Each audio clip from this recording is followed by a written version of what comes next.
Muy buenos días, amados hermanos. Les saludamos en el amor del Señor y como siempre también a nuestros hermanos que nos ven a través de nuestra señal en la internet en www.iglesiacristianalaserena.cl. Bueno, el día de hoy vamos a continuar con el estudio de la carta del apóstol Pablo a los romanos y el día de hoy vamos a finalizar el capítulo 5. Romanos capítulo 5. Vamos a dar lectura a los versículos 9, 10 y 11.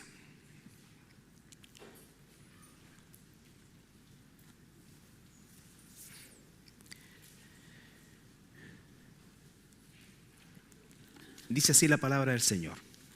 Pues mucho más, estando ya justificados en su sangre, por él seremos salvos de la ira. Porque si siendo enemigos fuimos reconciliados con Dios por su muerte, por la muerte de su Hijo, mucho más, estando reconciliados, seremos salvos por su vida. Y no solo esto, sino que también nos gloriamos en Dios por el Señor nuestro Jesucristo, por quien hemos recibido ahora la reconciliación. Padre, esta mañana venimos delante de ti, Señor, buscando que tu Espíritu Santo, Padre Santo, nos enseñe, nos guíe, nos transforme, de forma que nuestra vida sea realmente dándote gloria a ti, Señor. Te pedimos, Señor, que tú abras nuestro entendimiento, abras nuestro corazón y que toques cada una de las fibras, Señor, conforme a tu voluntad. En el nombre de Jesús. Amén. Bueno, nosotros finalizamos hoy el capítulo 5, que es la sección, mejor dicho, el capítulo 5 que terminamos, que hablaba acerca de los resultados de la justificación. Y me gustaría dar una lectura rápida desde el versículo 1 al 11, que son los versículos que hemos ido tratando en estas semanas. Dice, justificados pues por la fe tenemos paz para con Dios, por medio de nuestro Señor Jesucristo, por quien también tenemos entrada por la fe a esta gracia en la cual estamos firmes y nos gloriamos en la esperanza de la gloria de Dios. Y no solo esto, sino que también nos gloriamos en las tribulaciones, sabiendo que la tribulación produce paciencia. Y la paciencia prueba y la prueba esperanza. Y la esperanza no avergüenza porque el amor de Dios ha sido derramado en nuestros corazones por el Espíritu Santo que nos fue dado. Porque Cristo, cuando aún éramos débiles, a su tiempo murió por los impíos. Ciertamente apenas morirá alguno por un justo, con todo pudiera ser que alguno osara morir por el bueno. Mas Dios muestra su amor para con nosotros, en que siendo aún pecadores, Cristo murió por nosotros. Pues mucho más estando ya justificados en su sangre, por él seremos salvos de la ira. Porque si siendo enemigos fuimos reconciliados con Dios por la muerte de su Hijo, mucho más estando reconciliados seremos salvos por su vida. Y no solo esto, sino que también nos gloriamos en Dios por el Señor nuestro Jesucristo, por quien hemos recibido ahora la reconciliación. Es bueno cada vez que tomamos una porción por un asunto de estudio principalmente, pero es bueno antes de tratar la porción en cuestión, recordar de dónde viene lo que estamos o lo que vamos a estudiar ahora. Porque ciertamente la carta es algo continuo, no es algo que está parcelado, por lo tanto no podemos perder la idea inicial respecto a lo que se está refiriendo aquí en este caso el apóstol. Y el capítulo 5, estos primeros 11 versículos, tratan básicamente de las bendiciones, los beneficios de la justificación. Después de estudiar los capítulos anteriores, que son capítulos donde se revela nuestra real condición. Hay declaraciones muy fuertes, pero reales, ¿no es cierto? Como no hay justo ni aun uno, todos somos pecadores, la consecuencia de eso es que todos estamos destituidos de la gloria de Dios y cada uno de nosotros al examinar su propia vida, el Espíritu Santo nos revela que esa era nuestra condición. Entonces, esta batería de declaraciones que tienen que ver con nuestra condición en el capítulo 5 aparece el bálsamo de lo que significa la obra redentora de Cristo. Esto, hermanos, es porque en la medida que nosotros conocemos y reconocemos lo que Él ha hecho por nosotros, que parece algo muy, muy trivial muchas veces, o trivial, sí, tribal es de tribu, ¿no? Muchas gracias. Entonces, sí, Cristo murió por mí. Y la verdad que toda la carta de Romanos es una, diríamos nosotros, explicación profunda de lo que es el Evangelio, de lo que Cristo hizo por nosotros en esa cruz. Los resultados de eso, tenemos paz para con Dios. Eso significa que estábamos en conflicto. Como decía mi hermano al principio, la maravilla del milagro de la reconciliación. Por causa de eso tenemos también entrada libre al trono de la gracia. No hay una pared que nos separe de Dios. Tenemos una esperanza cierta, no solamente una esperanza en la vida eterna, sino que también una esperanza de que día a día Dios está haciendo su voluntad en nosotros. Podemos también, como dice, aprender que las pruebas y las situaciones difíciles que ocurren en nuestra vida, que ciertamente nadie las desea, pero ocurren, Dios las permite porque está trabajando en nuestro carácter. Hay propósito incluso para el sufrimiento, cuando es por Cristo, ¿no es cierto? También nos habla de que cuando éramos débiles, en el versículo 6, y la palabra débil ahí es una traducción no la más, diríamos nosotros, exacta, porque ahí habla de un concepto de inhabilitado, o sea, no podíamos, porque débil puede sonar que teníamos poca fuerza, pero no teníamos fuerza, ese es el punto, porque estábamos muertos en delitos y pecados. Pero aún en esa condición, donde no podemos aportar absolutamente nada al proceso de la salvación, Cristo murió por nosotros. Y el apóstol dice, bueno, quizás alguien estuviera dispuesto a entregar su vida por alguien amado, una esposa, un hijo, y creo que ahí se terminaría la cuota, por así decir. Aún alguien podría, de forma heroica, entregar su vida por este tipo de personas, pero jamás entregaría su vida por un asesino, por un criminal, por alguien que le ha hecho daño, por un enemigo. Bueno, Cristo murió por nosotros, estando nosotros en esa condición de enemigos de Dios. Eso es no solamente fuerte, hermano, sino que es radical. Nosotros tenemos que aprender que frente a Dios hay solamente dos realidades. O somos sus amigos o somos sus enemigos. O estamos en la luz o estamos en las tinieblas. O somos salvos o estamos condenados. Y las dos instancias únicas dependen de nuestra posición en Él. La palabra dice, ¿no es cierto?, que de tal manera amó Dios al mundo que entregó a su Hijo único para que todo aquel que en Él crea no se pierda, sino que tenga vida eterna. Eso es Juan 3:16. Pero Juan 3:36 dice, el que no cree en el Hijo es condenado. El evangelismo no termina en Juan 3:16. El evangelismo hay que hacerlo completo. La persona tiene que entender su condición. No estoy diciendo que la tenga que aceptar. Eso es un asunto ya particular de la persona.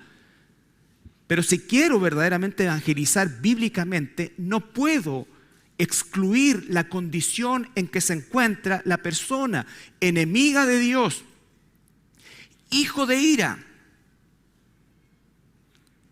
Y eso, hermanos, es algo que normalmente no se hace, porque estamos muy ocupados y con una intención quizás buena de que la persona de alguna manera diga, sí, ya, bueno, yo recibo a Cristo. Y en el fondo, ¿sabes qué? No es que nosotros recibimos a Cristo, es que Él nos recibe a nosotros. Tenemos que examinar hasta el tipo de oración que hacemos. No porque no seamos sinceros, no porque no queramos que la persona se salve, pero el que me recibe es Él, no yo. Si yo lo recibiera, entonces también eso es una obra. Yo te recibo. No, Él me recibe.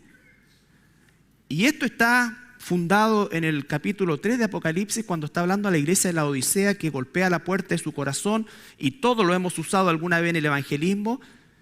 Y entonces dice, si tú abres, yo cenaré contigo. Pero lo que está hablando ahí, y el contexto, es una iglesia que hace rato dejó a Cristo afuera, ¿no es cierto? Como hay muchas hoy, y que desgraciadamente, a pesar de que Cristo está tocando esa puerta, no queremos que entre. Permitimos que entre muchas veces el mundo a la iglesia, pero dejamos afuera a Jesús.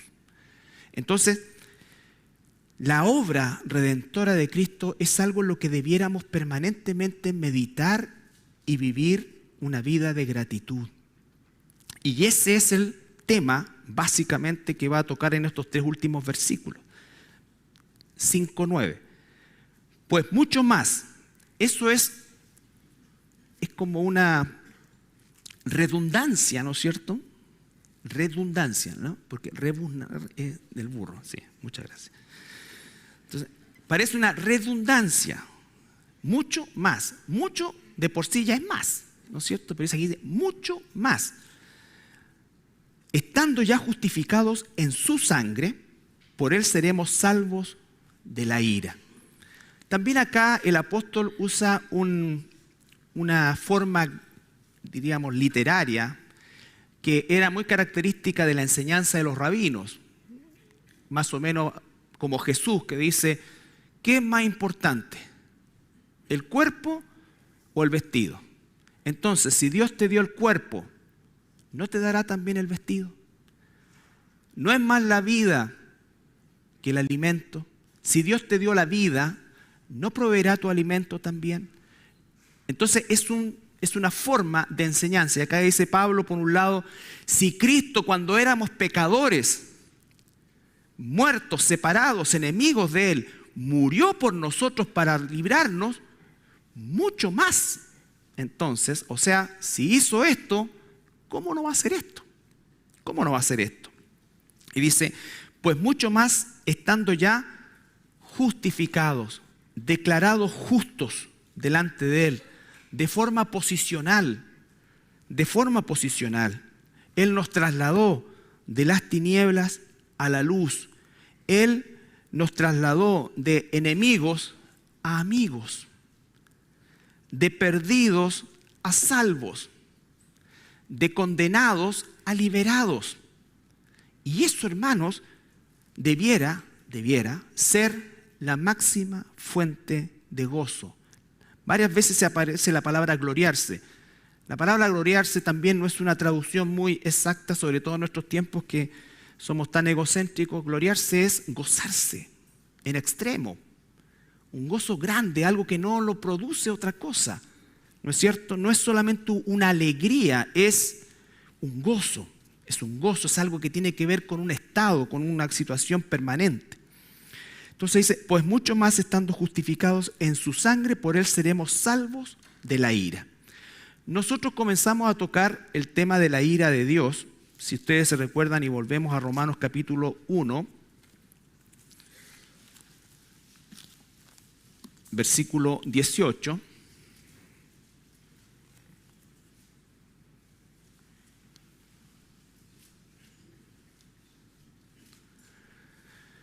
Y está hablando de la condenación. Dice, porque la ira de Dios se revela desde el cielo contra toda impiedad e injusticia de los hombres que detienen con injusticia la verdad. Tu palabra es la verdad. Entonces, ya ha hablado de la ira el apóstol. El capítulo 2, ahí mismo, Romanos 2:5.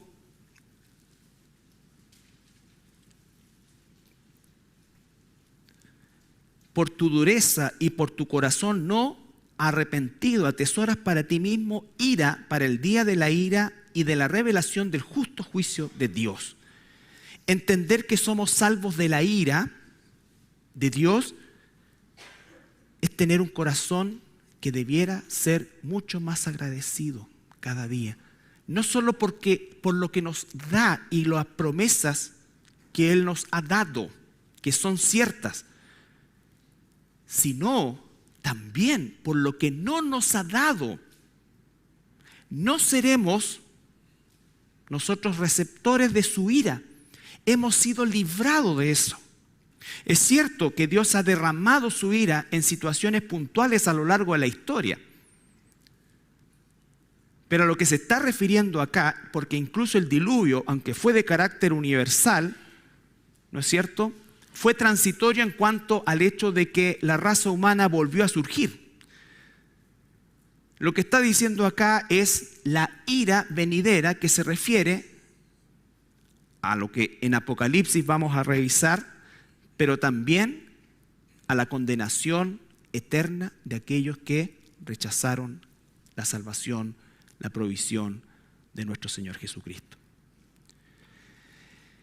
Ciertamente, nosotros no podemos decir que es fácil enseñar esto, pero es absolutamente necesario. Porque el que va a ser convencido de pecado, justicia y juicio tiene que conocer qué condición tiene. Porque si nosotros solamente, ¿no es cierto?, agrandamos y hipertrofiamos el amor de Dios en desmedro de su justicia, estamos manipulando la palabra. Porque la ira de Dios es la otra cara de la misma moneda, por decir una cosa. El amor de Dios y la ira de Dios. Así como su amor es perfecto, eterno, incondicional, así también su ira lo es. Su ira no es como nuestro enojo pecaminoso. Su ira es, dice la palabra, justa y santa. El que no nos parezca justo a nosotros no significa que no lo sea. Nuestra visión, nuestra cosmovisión del amor, de la ira, son todas ellas caídas. Es Dios quien tiene que ir transformando nuestra mentalidad en función de ese concepto. Entonces, nos ha salvado de la ira. Volvemos a Romanos 5. Pues mucho más. Entonces, si ya fuimos justificados, si aun cuando éramos pecadores, Él murió por nosotros, ¿cuánto más nos librará de la ira venidera? El cristiano va a tener tribulaciones y las ha tenido y las tendrá hasta el último día que estemos en esta tierra. Pero otra cosa es la ira de Dios. Nosotros no somos objetos de su ira. Las tribulaciones son propias del mundo en que vivimos y muchas veces Dios las usa para moldear nuestro carácter. Pero eso no es estar bajo ira. Un cristiano que diga, ¿por qué Dios me está castigando?, está equivocado. Dios ya no nos castigó. Ya no nos castigó. Dios nos está moldeando y tiene que usar situaciones en las cuales desarrolle su carácter en nosotros. Injusticia, situaciones difíciles, enfermedades, hostilidades, la que sea. Pero no como un concepto de castigo, sino como algo que nos forma. Es como alguien que está haciendo ejercicio y va progresando. No es castigo el que se ponga un poco de peso mayor, o si alguien está practicando carrera, ¿no es cierto?, y funcionó bien en los 10K, no es que se esté castigando si compite en los 21. ¿Qué es lo que está haciendo? Está mejorando. Lo mismo nosotros. La oposición, ¿no es cierto?, la injusticia y las cosas que Dios permita en nuestra vida, ¿qué es lo que hacen? Nos están perfeccionando, nos están mejorando en relación a su carácter. Y cuando está trabajando su carácter, es en desmedro del mío, de mi propia carnalidad. Entonces, todo esto, hermanos, es fundamental asimilarlo porque obviamente todo tiene propósito en el Señor. Aunque nosotros no lo entendamos, pero eso no significa que Dios no tenga propósito con nosotros. No significa que no tenga propósito con nosotros. Aún la cosa más terrible, si es algo que Dios ha permitido, tiene un propósito en nosotros. A veces a uno le da hasta temor decirlo, pero bendito sea el Señor, que Él sabe hasta dónde puede apretarnos a cada uno. Y no nos va a apretar para algo que no nos ha de antemano preparado. Entonces, ni siquiera eso es algo azaroso, todo es parte de su plan. Él nos ha librado de la ira. 1 Tesalonicenses capítulo 1, versículo 10. 1 Tesalonicenses capítulo 1, versículo 10. 1:10. 1 Tesalonicenses 1:10.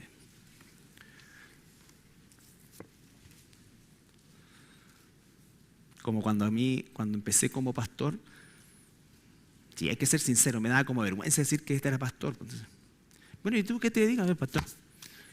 Ah, ¿tú? ¿Cómo? Ah, mira. Ya. Sí, porque no es que la iluminación y no. Y esperar de los cielos a su Hijo, al cual resucitó de los muertos, a Jesús, quien nos libra de la ira venidera. ¿Y por qué el sacrificio de Cristo nos libra de la ira venidera? ¿Por qué? Porque la paga del pecado es muerte. Y está hablando ahí no solamente de la muerte física, sino que de la muerte eterna, la separación eterna de Dios. Pero Cristo es, recuerdan lo que vimos en el capítulo 3, nuestra propiciación. Él es el sacrificio perfecto, acepto por Dios, por el cual se nos imputa a todos los que hemos creído en su sacrificio, se nos imputa justicia. Somos justos delante de Dios, no por nuestros actos, sino por su obra. Por eso es tremendo cuando las personas piensan que, mira, en realidad tengo que mejorar algunas cosas y después voy a meterme más en esto. No. Dios, una vez que nos recibe, empieza a transformarnos Él. Pero nuestra condición, ¿no es cierto?, de ser liberados de la ira venidera, que va, como dice ahí, a manifestarse un día, es única y exclusivamente la obra de Cristo.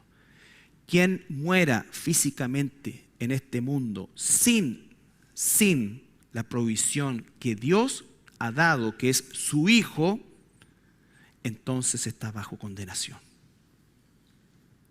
Está bajo condenación. ¿Qué es esa ira? Vamos a ir al Antiguo Testamento, Sofonías 1. A ver cuánto se demoran en encontrar Sofonía.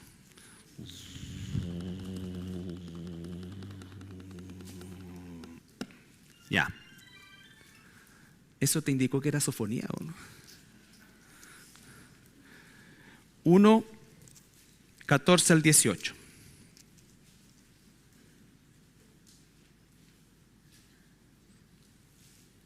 Para los que están viniendo los días miércoles, Sofonía es profeta del norte o del sur. No.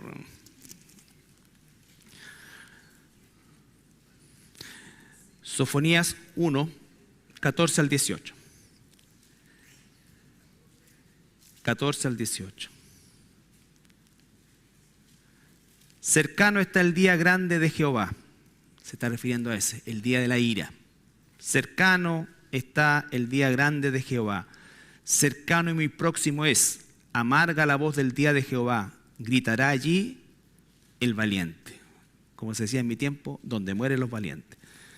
Día de ira. Aquel día de angustia y de aprieto. Día de alboroto y de asolamiento. Día de tiniebla y de oscuridad. Día de nublado y de entenebrecimiento. Día de trompeta y de algazara sobre las ciudades fortificadas y sobre las altas torres. Atribularé a los hombres y andarán como ciegos, porque pecaron contra Jehová. Y la sangre de ellos será derramada como polvo y su carne como estiércol.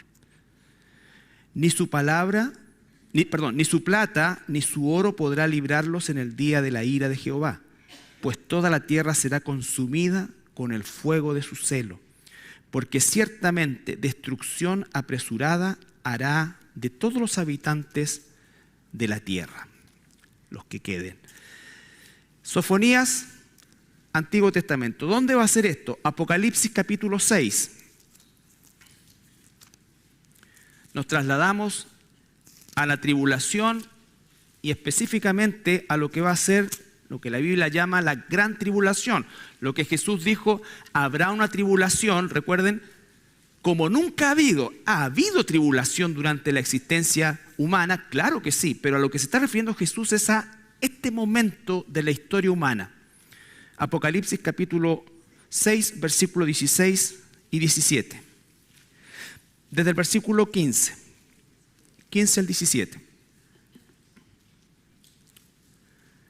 Y los reyes de la tierra, y los grandes, los ricos, los capitanes, los poderosos, y todo siervo y todo libre, se escondieron en las cuevas y entre las peñas de los montes, y decían a los montes y a las peñas, caed sobre nosotros y escondednos del rostro de aquel que está sentado sobre el trono y de la ira del Cordero. Esto es suena como una contradicción. Ira podría ser ira de un puma, de un león, pero aquí ira de un cordero. Ira de un cordero.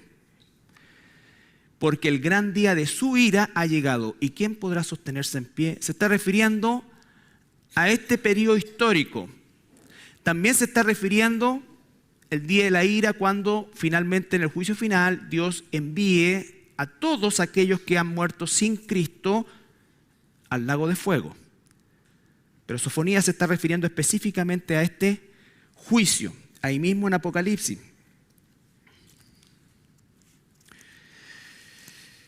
Capítulo 16, versículo 1 en adelante.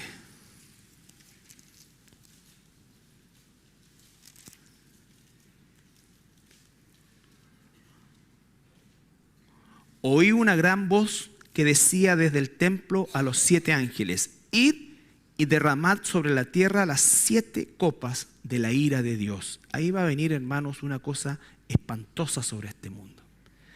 Fue el primero y derramó su copa sobre la tierra, y vino una úlcera maligna y pestilente sobre los hombres que tenían la marca de la bestia y que adoraban su imagen. Estamos hablando ya de la gran tribulación.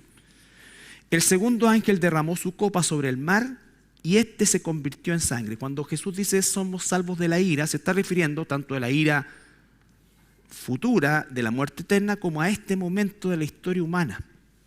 El segundo ángel derramó su copa sobre el mar, y este se convirtió en sangre como de muerto, y murió, y sigue en adelante.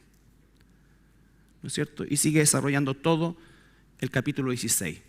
A partir del capítulo 7 en adelante, hasta el capítulo 20 de Apocalipsis, es una descripción de la ira de Dios por medio de la apertura de los sellos, las trompetas, como decía Sofonías, ¿no es cierto?, las copas.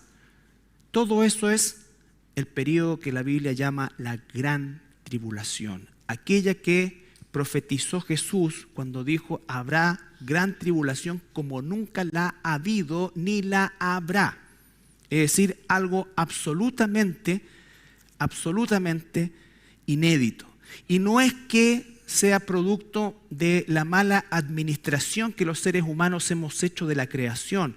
Es Dios mismo quien está virtiendo cada una de esas copas sobre el planeta. Sobre el planeta. Entonces, volvemos a Romanos. ¿Y sabes cuál es la noticia maravillosa? Que ni tú ni yo estaremos allí. ¿Habrá gente que se convierta en ese día? Sí, habrá. Pero eso es otra cosa, es otra etapa. Siempre va a haber conversión.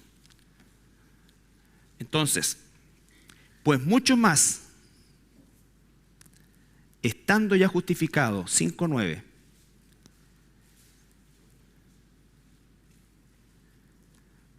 Pues mucho más, estando ya justificados en su sangre, por él seremos salvos de la ira. ¿Ya? Entonces, poder entender a la luz de la Escritura lo que eso significa, entre comillas, entender lo que eso significa. Lo que sí sabemos es que va a ser algo espantoso, durante un periodo de tiempo aquí en la tierra, pero también espantoso de manera eterna para quienes no se arrepientan. Para quienes no se arrepientan. Versículo 10. Romanos 5:10. Porque si siendo enemigos,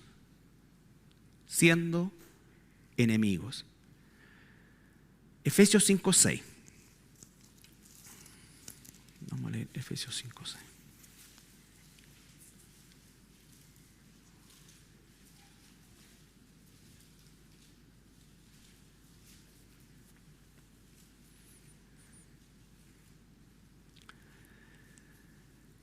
Nadie os engañe con palabras vanas. Hoy día, desgraciadamente, en los púlpitos hay muchas palabras vanas, hermanos. Porque por estas cosas viene la ira de Dios sobre los hijos de desobediencia. No seáis pues partícipes con ellos. No seáis partícipes de ellos. No da lo mismo cualquier predicación. Tiene que ser bíblica. Y no solamente de un versículo. Tú tienes que entender la palabra. No solamente tomar algo por separado y hacer de eso un tema. No. La Biblia son cartas, son libros. No podemos tomar algo y sacarlo de contexto. No. Entonces, de esa manera, lo que se hace es enseñanzas o predicaciones vanas. Vanas. Y tú, si eres una persona maliciosamente habilidosa, puedes hacer decir a la Biblia lo que tú quieres que diga. Lo que tú quieres que diga. Pero por eso es tan importante los contextos. Nadie os engañe con palabras vanas, porque por estas cosas viene la ira de Dios sobre los hijos de desobediencia. Y si sigues leyendo, ¿no es cierto?, te va a dar la razón de qué significa ser un hijo de obediencia o un hijo de desobediencia. En primer lugar, un hijo de obediencia no es que obedezcamos siempre. De hecho, seguimos cometiendo pecado, pero estamos luchando contra él. Un hijo de desobediencia es algo posicional. No es que un cristiano sea un hijo de obediencia y que en un momento se transforma en un hijo de desobediencia. No, los cristianos desobedecemos, pero somos hijos de obediencia. ¿Se entiende? Es una cosa posicional. Ahora, ¿debemos luchar por obedecer más y agradar a nuestro Dios y gloriarnos en Él? Sí, pero el hijo de desobediencia es alguien que no ha nacido de nuevo. Es alguien que pertenece a la desobediencia. Y el desobediente número uno en la historia fue Satanás. Por eso es que Jesús le dice a los religiosos de su época: ustedes son hijos de su padre. Su padre es el diablo. ¿Te imaginas que tú le digas así a alguien hoy? ¿No es cierto? Pensaría a lo mejor que es socio del Manchester United o del Ñublense aquí en Chile. No. Para los que no entienden de fútbol, les dice los Diablos Rojos. Perdón, que use yo, no puedo usar de telenovela u otra cosa. Mi único pecado es fútbol. Entonces, si nosotros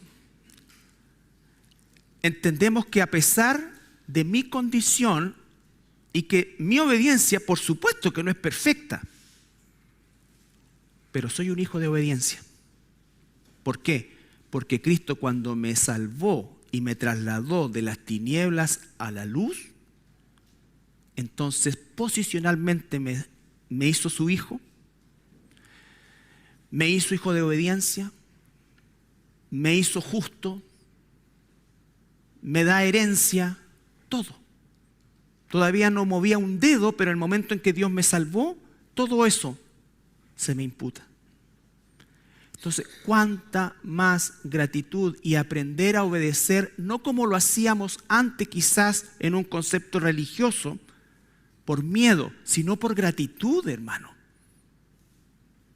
Por gratitud. Él nos salvó de la ira eterna, de la ira de pasar la gran tribulación, Pero además de eso, que podríamos decir es por último un periodo de tiempo corto, pero además de eso nos libra de la ira eterna. Porque Dios tiene que castigar el pecado. Y nosotros somos justos porque nuestro pecado lo llevó Jesús. Lo llevó Jesús en la cruz. Al que no conoció pecado, por nosotros lo hizo pecado, dice la Escritura.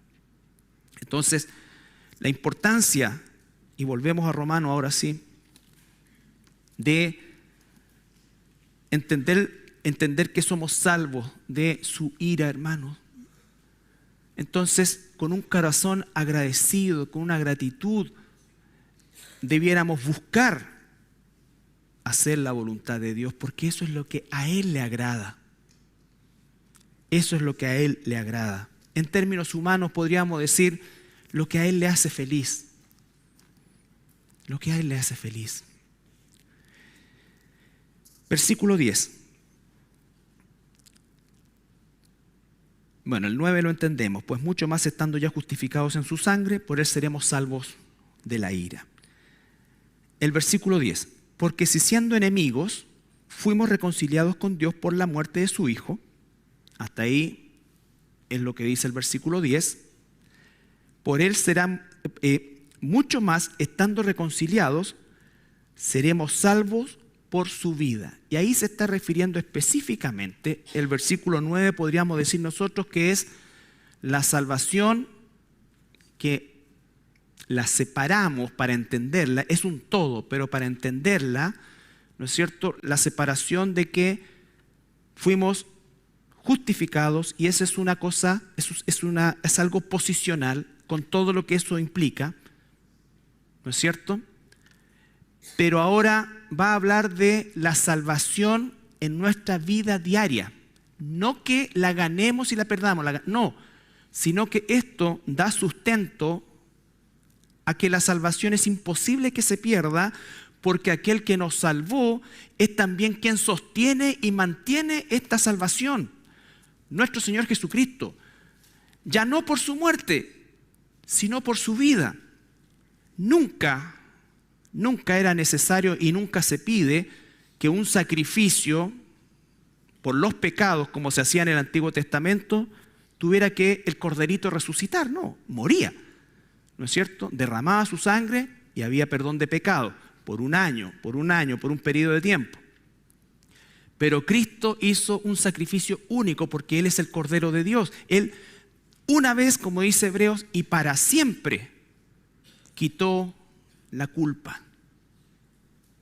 Entonces, su resurrección, por supuesto que vamos a hablar una parte de lo que significa y por qué tuvo que resucitar y por qué resucitó Jesús. Su resurrección es la garantía de mantener esa salvación. No es mi fidelidad, es su fidelidad. Hebreos 7:25.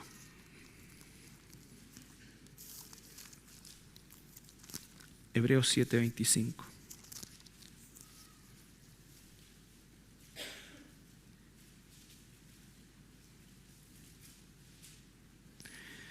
Está hablando del sacerdocio o el sumo sacerdocio de Jesús, ¿no es cierto?, a la forma de Melquisedec, el famoso Melquisedec. ¿Ya? Ahora, ¿por qué Jesús tenía un sacerdocio como Melquisedec? Porque obviamente Melquisedec no era levita y Jesús no era levita, Jesús era de la tribu de Judá. Entonces, pero hace aquí una alusión y todo el capítulo 7 de Hebreos explica la función como sumo sacerdote que Jesús tiene hoy. Por lo cual, puede también salvar perpetuamente a los que por Él se acercan a Dios, viviendo siempre para interceder por ellos. Cuando Jesús muere, ¿no es cierto?, resucita, vuelve después de 40 días, retoma su lugar en el trono de Dios, Dice que está sentado a la diestra y ¿qué es lo que hace por nosotros? Intercede. Cada vez que tú y yo, si somos hijos de Dios, pecamos, Jesús intercede por nosotros. La intercesión no es una estatua, no es María, no. La intercesión la hace Jesús. ¿Por quién? Por nosotros. Por nosotros. No por los que no son de Él. Por nosotros. Dice que está, ¿no es cierto?, siempre para interceder por ellos. ¿Por quiénes? ¿Por quiénes murió? Él es el que intercede. Timoteo dice, no hay otro mediador entre Dios y los hombres, Jesucristo solamente. Jesucristo hombre. Entonces, ¿cuál es? ¿Por qué es que ahora somos salvos por su vida? Se está refiriendo al proceso de santificación. Se está refiriendo al proceso de santificación. Como dijimos, nuestra obediencia no es perfecta, pero delante de Dios tiene que ser perfecta. Entonces, cuando pecamos, Cristo intercede por nosotros. Su sangre nos vuelve a limpiar. Su sangre nos vuelve a limpiar. Entonces, aunque fue derramado una vez para cambiarnos de muerte a vida, de condenados a salvos, esa sangre sigue limpiando nuestro pecado. Primera de Juan.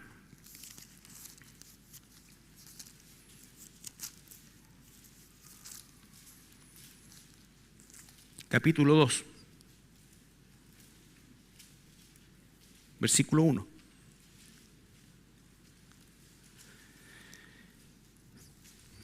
Hijitos míos, era muy tierno el apóstol Juan, hijitos míos, estas cosas os escribo para que no pequéis. Es el deseo, ¿no es cierto? Que no pequemos. Primera de Juan, capítulo 2, versículo 1. Hijitos míos, estas cosas os escribo para que no pequéis. Y si alguno hubiere pecado, porque aunque somos posicionalmente hijos de desobediencia, nos pegamos habitualmente nuestra resfalá. Y si alguno hubiere pecado, abogado, la palabra abogado que se traduce ahí en el original es defensor. Tenemos para con el Padre a Jesucristo el justo. ¿Ya? Abogado tenemos para con el Padre a Jesucristo el justo. ¿Por qué? Porque Él intercede por nosotros. Él está sentado a la diestra del Padre, Él intercede por nosotros. Por eso es que buscamos siempre el rostro de Dios. Jesús es nuestro intercesor. No solamente nos salvó posicionalmente su obra y la muerte en la cruz, sino que nos sigue salvando y manteniéndonos en nuestra condición de justos delante de Dios por medio de su intercesión, hasta que llegue el momento de la glorificación en que ya seremos libres de la presencia del pecado, porque este cuerpo ¿cómo se dice? Este cuerpo de iniquidad sea transformado por un cuerpo glorificado, por un cuerpo glorificado. Entonces, el cristiano es un proceso interno de renovación y de crecimiento. Aunque el proceso externo manifiesta el desgaste natural de nuestra condición humana caída, nuestro interior, dice el apóstol, se va renovando y creciendo en el carácter de Cristo. Volvemos a Romanos, pero quiero que veamos el capítulo 8, que lo vamos a ver por supuesto tiempo adelante en detalle.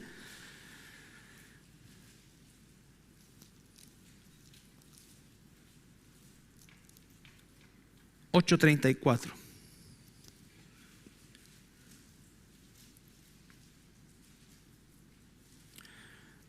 El versículo 32 al 34. Bueno, todo ese es desde el versículo 28, pero vamos a tomar solamente 32 al 34. El que no escatimó ni a su propio Hijo, sino que lo entregó para todos nosotros, ¿cómo no nos dará también con Él todas las cosas? Si nos dio a su Hijo, ¿cómo no nos dará lo demás? Ese es el principio. ¿Quién acusará a los escogidos de Dios? ¿quién nos acusará? Está diciendo, hijitos míos, no pequen, pero si pecan, defensor tenemos como para el Padre. Quien abusa de eso deliberadamente, le puedo asegurar que no ha nacido de nuevo. Quien abusa de que Jesucristo intercede por nosotros y nos perdona cada vez que nosotros deliberadamente buscamos pecar, ¿no es cierto? Y vivimos en el pecado, le puedo dar la seguridad de que esa persona no ha nacido de nuevo, tiene solamente un conocimiento, porque un verdadero cristiano nunca pecará deliberadamente o de forma sin ningún tipo de freno, aduciendo después, no, si total oro, me arrodillo, me le pido perdón al Señor y listo. No, eso no es verdad, eso no es verdad, porque quien ha nacido de nuevo, el Espíritu Santo mora en esa persona y ese hermano o esa hermana, ¿qué es lo que sucede? Se contrista. Y eso hace que vuelva sobre sus pasos, busque al Señor, ya no para una salvación posicional, sino para una limpieza de santificación, porque Él es nuestro defensor. ¿Quién acusará a los escogidos de Dios? Dios es el que justifica. Ahí se está refiriendo a Jesús, por si acaso, y lo llama Dios, por supuesto, porque lo es. Él nos justifica. Él intercede por nosotros. ¿Quién es el que condenará? Cristo es el que murió, más aún el que también resucitó su vida. El que además está a la diestra de Dios, el que también intercede por nosotros. Por nosotros. Entonces, demos la página vuelta a 5, una vez más. Capítulo 5. Versículo 10. Porque si siendo enemigos fuimos reconciliados con Dios por la muerte, su sacrificio por el pecado, mucho más estando reconciliados, seremos salvos por su vida. ¿Se entiende eso? Él está vivo. Y una parte fundamental de su resurrección tiene que ver con su obra de sumo sacerdote, de interceder por nosotros, por sus hijos, por los hijos de obediencia, a pesar que no siempre lo somos. Tenemos que luchar contra nuestra naturaleza de desobediencia. Tenemos el poder de Dios para vencer el pecado, no vivir esclavo del pecado, sino que luchar contra el pecado. Entonces, todos esos aspectos tienen que ver con este proceso que durará hasta el día en que el Señor nos llame a su presencia o que venga por nosotros. Pero estamos en un proceso, ¿no es cierto?, que se llama de santificación. Y nuestro garante, tanto de la salvación posicional como de la salvación en cuanto a la santificación, no somos nosotros. No somos nosotros. Porque si alguien dice que la verdadera salvación se pierde, significaría entonces que la salvación, Cristo me la dio, pero ahora me dijo, ya chatito, administrala tú, cuida que no la vaya a perder. No habría dado 2 pasos y ya la perdí. Y ya la perdí. Entonces, después, como se hace mucho al lado, ¿quién se quiere? Bueno, y pasan personas que han hecho y han entregado su vida a Jesús 1, 2, 3, porque no se les enseña el arrepentimiento como hijos de Dios. Nosotros tenemos que arrepentirnos como hijos de Dios y clamar a nuestro Señor Jesucristo que está sentado a la diestra del Padre. Él es el que intercede por mí cuando cometo pecado, porque Él es mi defensor. Entonces, si alguien no tiene defensor, ¿qué es lo que dice Romanos? Que la ira de Dios empieza a acumular. ¿Se acuerdan? Entonces, se acumula. Y esos son los libros que se abren en el juicio final. Todo lo que se acumuló durante toda la vida y que está sin expiación es lo que será usado para determinar esa condenación. Terminamos en el versículo 11.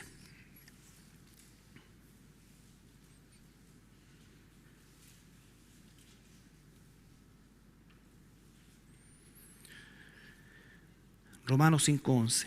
Y no solo esto, sino que también nos gloriamos, nos gozamos en Dios por el Señor nuestro Jesucristo, por quien hemos recibido ahora la reconciliación. 2 Corintios 5.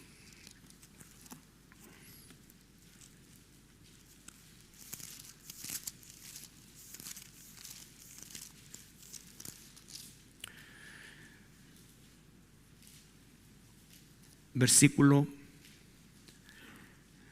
14 al 20. Esto incluye la misión que tenemos todos nosotros en este mundo. Cuando alguien dice cuál será la voluntad de Dios para mi vida, lo que está diciendo es, en realidad está pensando qué es lo que quiere Dios, que estudie esto, no estudie esto, que trabaje en esto, no trabaje en esto, y está bien, y es parte de buscar a Dios, por supuesto que sí. Pero, una vez más, sí, 5:14. Una vez más, si nosotros buscamos, y esto es buscar el reino de Dios y su justicia, si Él nos ha dado todo esto, ¿cómo no nos dará la dirección para escoger, elegir y tomar decisiones? Porque el amor de Cristo nos constriñe. Eso, el amor de Cristo nos constriñe, nos aprieta, porque conocemos nuestra condición y conocemos la suya. Pensando esto, que si uno murió por todos, luego todos murieron. Y por todos murió para que los que viven, nosotros, ya no vivan para sí. Primer punto. O sea que tengo que votarme y no preocuparme nada. No. No está diciendo eso. Está diciendo qué es lo que realmente dirige tu vida, mi vida. La gloria de Dios o mi propia gloria. Su reino o mi reino. Mi picante reino. Su gloria o la mía. Ya no vivan para sí, sino para aquel que murió y resucitó por ellos. Aquel que pagó, resucitó para interceder por mí y para un día ser semejante a Él en un cuerpo glorificado. De manera que nosotros de aquí en adelante a nadie conocemos según la carne. Lo mismo que dijo Pablo, no hay judío, no hay griego, no, los títulos, las cosas, no tiene que ver. Lo que tiene que ver es si esa persona es un hijo de Dios o no lo es. Si no es un hijo de Dios, necesita el Evangelio. Necesita el Evangelio. Y aún así, si a Cristo conocimos según la carne, ya no le conocemos así. Por supuesto, ya no estamos nosotros viviendo por un Cristo terrenal. Ahora, ese es el Cristo histórico. Actualmente y desde el momento de su ascensión, Cristo está sentado a la diestra del Padre. Es nuestro defensor. De modo que si alguno está en Cristo, nueva criatura es. Las cosas viejas pasaron, y aquí todas son hechas nuevas. En lo espiritual, ¿en qué sentido? Mi propósito, mis prioridades, mi destino, mi esperanza, mi gozo. Y todo esto proviene de Dios, quien nos reconcilió consigo mismo por Cristo. Atento. Y nos dio el ministerio de la reconciliación. Que Dios estaba en Cristo reconciliando consigo al mundo, no tomándoles en cuenta a los hombres sus pecados. Todavía hay tiempo. Todavía hay tiempo. Y nos encargó a nosotros la palabra de la reconciliación. ¿Cómo puedo dar la palabra reconciliación a alguien si ese alguien ni siquiera tiene idea de que es un enemigo de Dios? Tiene que saber que es un enemigo de Dios. Si no, ¿de qué reconciliación me está hablando? Si yo toda la vida he estado con Dios y Dios conmigo. Yo lo tengo presente en todo, yo hablo con Él, le pido todas las cosas. Entonces hay como que sí, en realidad, sí, tú tienes razón. Pero igual lo que te falta, no te falta algo, no tienes nada. Si es alguien que tú conoces, amigo, no tienes nada. Déjame hablarte del Evangelio, dame 5 minutos. Y después tú ves si seguimos o no seguimos. Pero siempre el Evangelio. Esta es nuestra condición. Esta es nuestra condición. Yo no soy mejor que tú. Lo que pasa es que estoy en otra posición, no por mí, por Él. Y yo quiero y anhelo en mi corazón que tú estés ahí. Entonces, no te prometo que va a mejorar tu matrimonio, que te van a salir los ojos se te van a poner azules, que no sé, pues no te puedo prometer nada de eso. Es más, capaz que de repente la cuestión se apriete un poco más. Pero tampoco puedo prometerlo, es Dios soberano sobre eso. Lo que sí te puedo prometer, que vas a nacer de nuevo, que vas a tener otra perspectiva de la vida, que vas a crecer, que vas a empezar a amar a Dios, a conocerle, a amarlo, y un día vas a ser librado completamente de la ira de Dios que viene. La ira de Dios viene, hermanos. Esto no es un juego, la ira de Dios viene. Hay un juicio que está sobre este planeta y las personas que están sin Cristo. Por eso es que aquí Pablo dice, se nos ha dado el ministerio de la reconciliación. Nosotros no convertimos a las personas, pero tenemos que contarles a las personas cuál es su condición. ¿Cuál es su condición? Que Dios estaba en Cristo reconciliando consigo al mundo, no tomándoles en cuenta a los hombres sus pecados, sino se encargó a nosotros la palabra de la reconciliación. Así que somos embajadores del reino de Dios en nombre de Cristo, como si Dios rogase por medio de nosotros. Os rogamos en nombre de Cristo, reconciliados con Dios.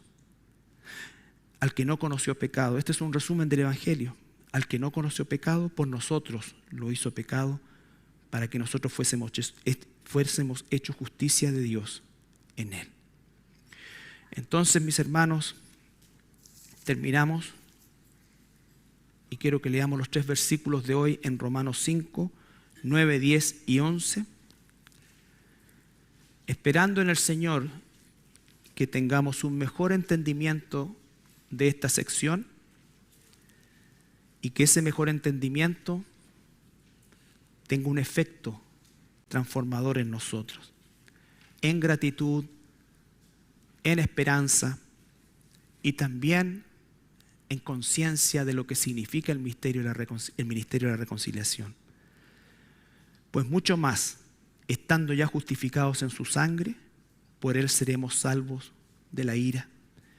Porque si siendo enemigos fuimos reconciliados con Dios por la muerte de su Hijo, mucho más estando reconciliados, seremos salvos por su vida. Y no solo esto, sino que también nos gloriamos en Dios por el Señor nuestro Jesucristo, por quien hemos recibido ahora la reconciliación. Padre, te damos gracias en esta mañana por tu palabra. Y te pedimos perdón, Señor, porque no siempre hemos tomado con real profundidad, Padre, todo lo que tú hiciste por nosotros y lo que sigues haciendo, Señor, y por lo que harás también, Padre. Señor, hay un mundo que te aborrece, aunque no cree que así sea, Señor. La única forma de que las personas que no te conocen tengan una idea de la condición en que se encuentran es que nosotros podamos ser claros a la hora de predicarles tu evangelio, entendiendo que es algo que en la carne jamás se va a recibir, Señor, pero entendiendo también que si son tus ovejas oirán tu voz, y se volverán a ti. Gracias, Señor, porque un día nos llamaste y determinaste, Señor, que estuviéramos contigo. No lo merecíamos, ni siquiera lo queríamos, Señor, pero tú nos llamaste. Gracias, Padre amado, en el nombre de Jesús. Amén.